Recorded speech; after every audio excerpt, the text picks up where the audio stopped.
Hey, welcome to Howza channel. In today's tutorial, we will teach you how to sell on eBay. Open your web browser and go to the eBay webpage. Click on Sell at the top of the page.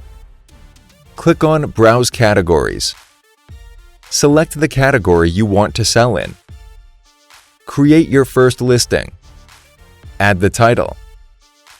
Add a UPC code. Select the condition of the product. Add product photos.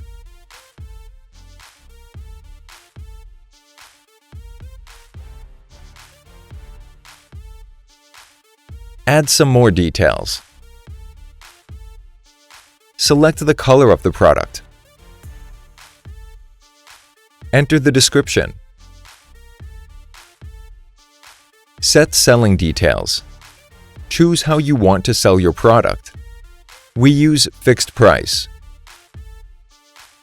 Enter the price.